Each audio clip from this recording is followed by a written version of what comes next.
In the winter season, as you are experiencing here now, things are getting cold.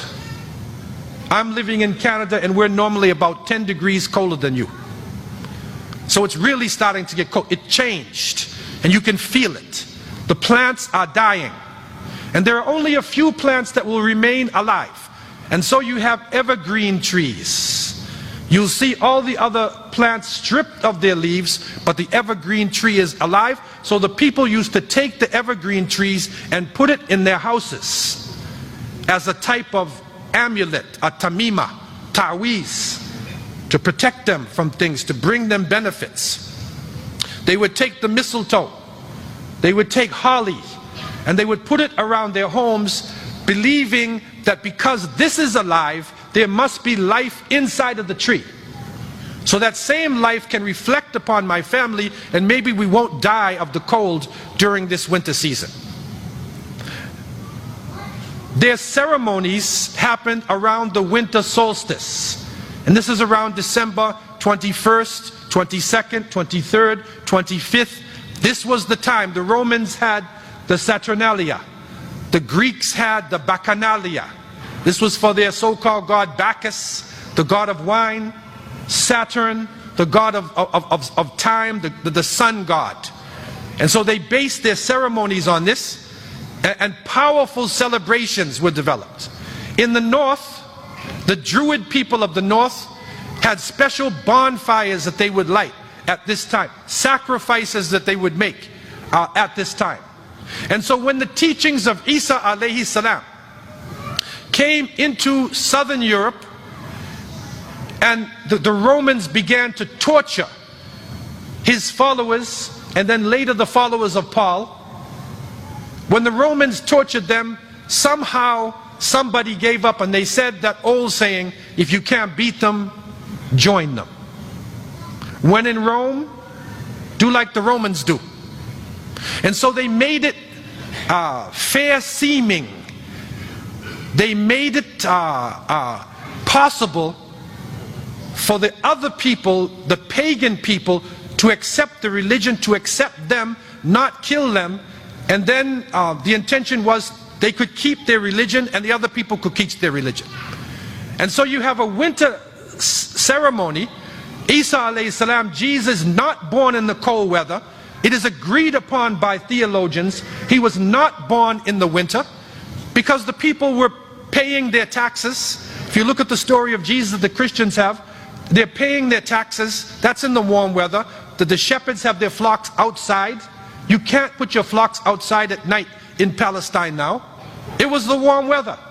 The Quran itself speaks about Maryam, may Allah be pleased with her, that Allah said when she was in the pain of her final stages of pregnancy, He said, shake the palm tree and get this rutubun janiyya, that this ripe date. This happens in the heat of the summer. But the event was taken from its summertime and put in the winter in order to be in the solstice time, to be in the winter season time. And so they brought it together, hoping to get the best of both worlds. It has nothing to do with Isa alayhi salam. And Christmas season now that we are going into, and if our children are in public schools, if they are in the society, you're seeing now everything starting to change. The Christmas season we are going into now, for people who just come overseas, it's a fitna.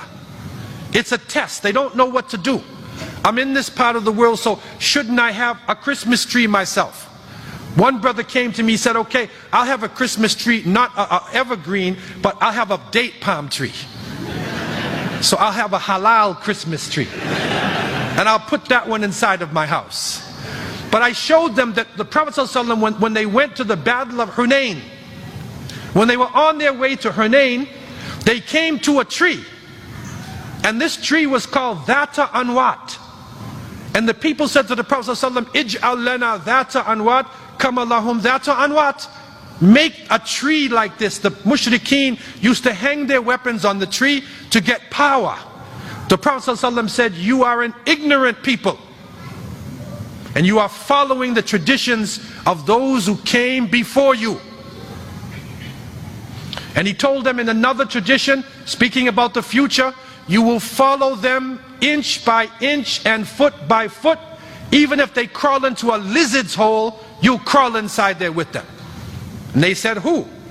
The Jews and the Christian? He said, Famen, who do you think? You will crawl in the lizard's hole with them. And so Sadaqa Rasulullah alayhi salatu wasalam, it has come to pass. Part of our dawah should be to make honest, sincere people understand this is not a celebration of Jesus. Some of the Christians, although they didn't change their aqidah, their faith, they know it's wrong. Jehovah's Witnesses, Seventh-day Adventists, there's a number of Christians who know it is a pagan ceremony. Why is it every country I go to in the Christmas season, there are more people who die on the highway in accidents, die of murder, there is more abuse and rape in that time than any other time in the year? It should be the opposite if it's the birthday of Christ. It is the pagan ceremony of the god of wine, of sport and play, well, iyadhu billah. And so it has nothing to do with Jesus, nothing to do with the early teachings, and those sincere people need to understand this. We need to give them the dawah and show them the truth about Christianity, that is not really the teachings of Jesus you are following now. You are in a confused form of paganism that Jesus himself would have run away from. He was following the law of Moses.